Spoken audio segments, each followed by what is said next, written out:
Little Fox. Alice's Adventures in Wonderland. Chapter 6. A Long Tale.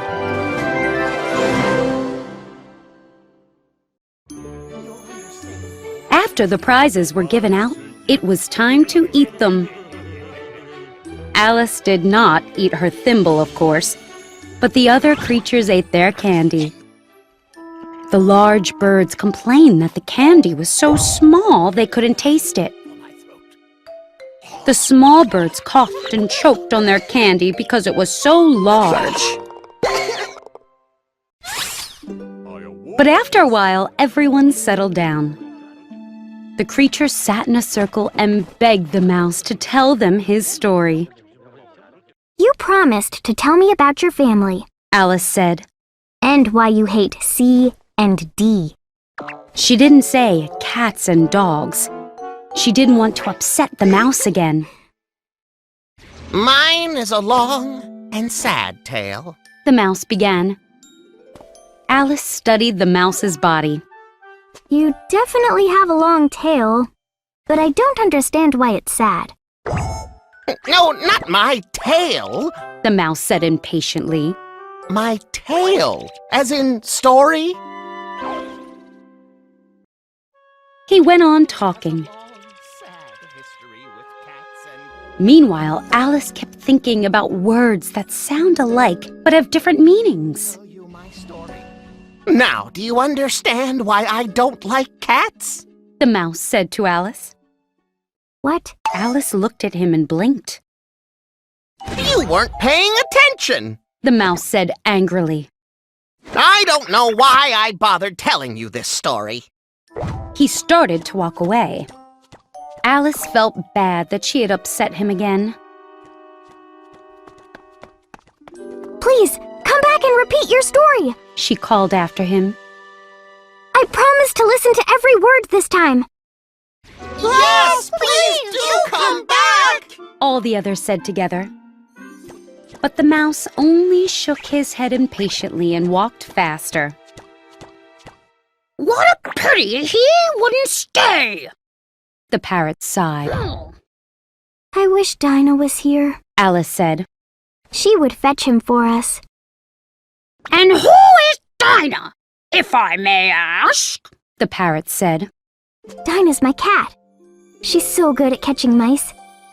Alice replied eagerly, for she was always happy to talk about her pet. And you should see her chasing birds. All the birds started talking at once, and some hurried away as fast as they could.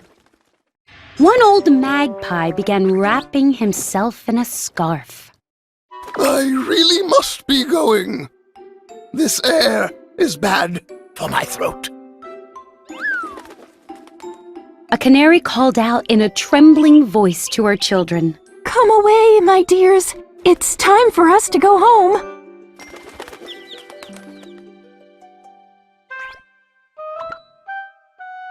Alice was soon left all alone. I wish I'd never mentioned Dinah, She said sadly. Nobody seems to like her down here, but I think she's the best cat in the world.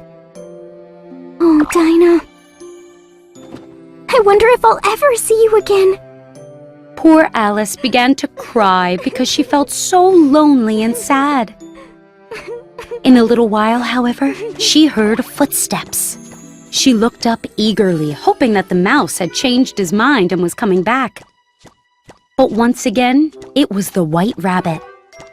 This time he was walking slowly and looking anxiously about, as if he'd lost something. Alice heard him muttering to himself. The Duchess! The Duchess! The white rabbit said as he looked high and low. Oh, my paws! Oh, my fur and whiskers! The Duchess is going to be so angry if I'm late. I wonder where I could have dropped them. I don't see them anywhere. Alice guessed right away that he was looking for his gloves and fan. She happily began hunting for them, but they were nowhere to be seen. In fact, everything had changed. She seemed to be outdoors now. The great hall with the glass table and little door had disappeared.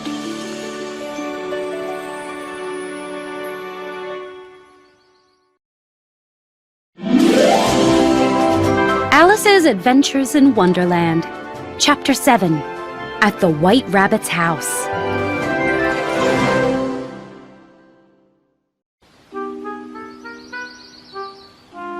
The White Rabbit soon noticed Alice hunting for his gloves and fan. He called out to her in an angry voice. Mary Ann, what are you doing here? Run home right now and fetch me a pair of gloves and a fan. Hurry! Alice knew that the rabbit had mistaken her for someone else. But he sounded so angry that she ran where he was pointing. She didn't try to explain his mistake to him. He probably thinks I'm his servant. She thought. He'll be surprised when he finds out who I am. But he's so angry right now that I'd better find his gloves and fan. Alice soon came upon a neat little house. On the door was a brass sign that said, W. Rabbit. She hurried inside and closed the front door. How strange to be sent on an errand by a rabbit. Alice laughed. Soon Dinah will be sending me on errands too. Alice entered a room with a table near the window. On the table lay a fan and a pair of white gloves. Alice picked them up. She was about to leave when she spotted a bottle on the floor.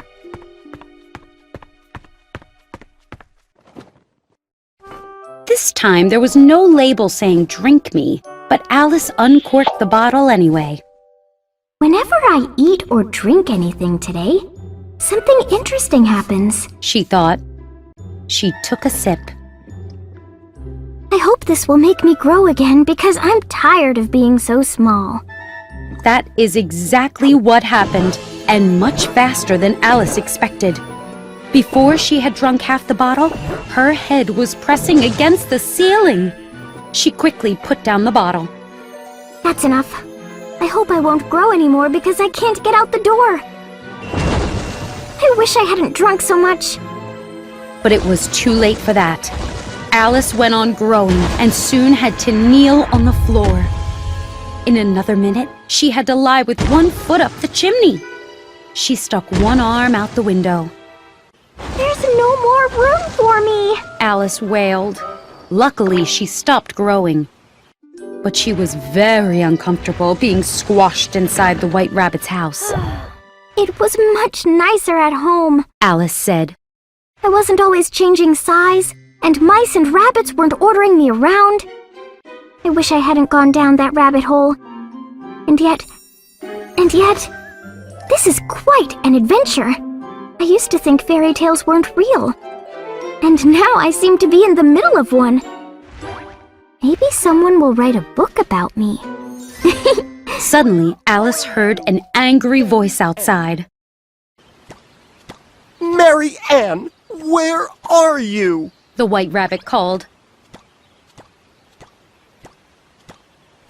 He tried to open his front door, but Alice's elbow was pressing hard against it.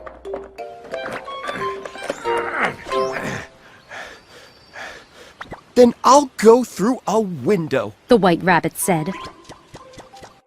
No, you won't, Alice said. She waited until she heard the White Rabbit under the window. Then she tried to grab him. The White Rabbit shrieked and ran away. Pat, where are you? Right here, digging potatoes in the garden. A man replied. Pat, what's that in the window?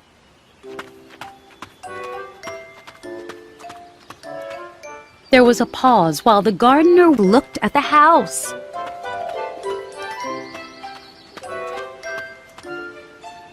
Looks like an arm to me. An arm? Who's ever seen an arm that big? Take it away!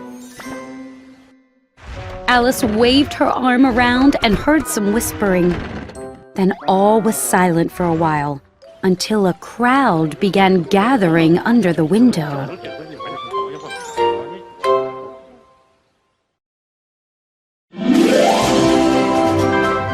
Alice's Adventures in Wonderland, Chapter 8, On the Run.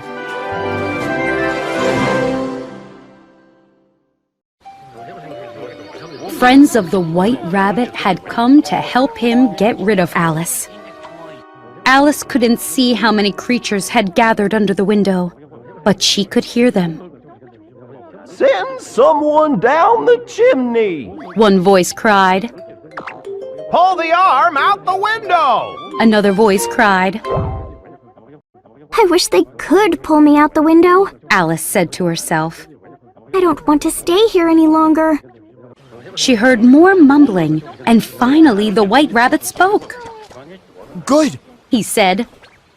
A wheelbarrow full should be enough. A wheelbarrow full of what? Alice asked quietly. She didn't have long to wonder. The next moment, a shower of pebbles came through the window. Some of them hit Alice in the face. Ow! I'll put a stop to this, she said to herself. Then in a louder voice, she called, You'd better not do that again! If you do, I'll tell my cat Dinah about this! No one outside said anything. Meanwhile, Alice was surprised to see the pebbles turning into little cakes. If I eat one, it's sure to change my size. I can't grow any larger, so I bet it'll make me smaller. Alice swallowed a cake and was delighted to feel herself shrinking. As soon as she was small enough to fit through the door, she ran outside.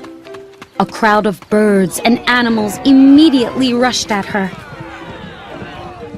But Alice ran off as fast as she could. She was soon deep in the woods. However, Alice did not feel safe yet.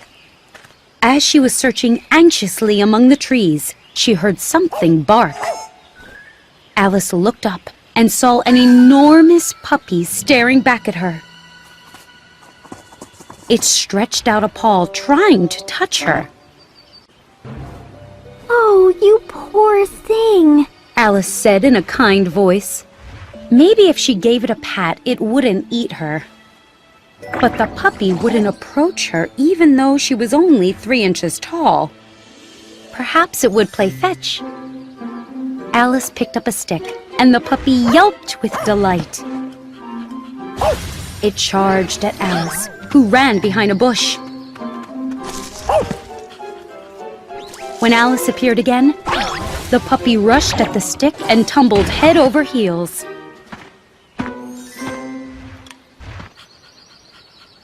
Oh my! Alice said. I'm so small now. This is like playing games with a horse.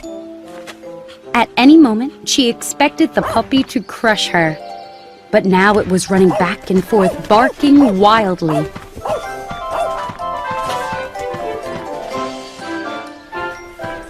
Finally, it got tired and lay down panting. The puppy's tongue was hanging out and its eyes were closing. This is probably a good time to escape, Alice said. While the puppy rested, she quietly slipped away. Then she ran and ran until she could barely hear the puppy barking. That was a nice puppy, Alice said breathlessly. She rested against a tiny flower, fanning herself with one of its leaves. If I were bigger, I could teach it some tricks. I really do need to grow bigger again. But how will I do that? I suppose I should eat or drink something. But what? That was certainly a good question. Alice looked around at the flowers and grass. but she couldn't see anything that might help her. There was a mushroom growing near her that was as big as she was. Alice looked under it for anything to eat or drink. Then she stood on tiptoe and peeped over the edge of the mushroom. Her eyes met those of a blue caterpillar.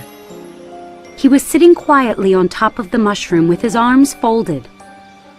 They stared at each other in silence for quite some time.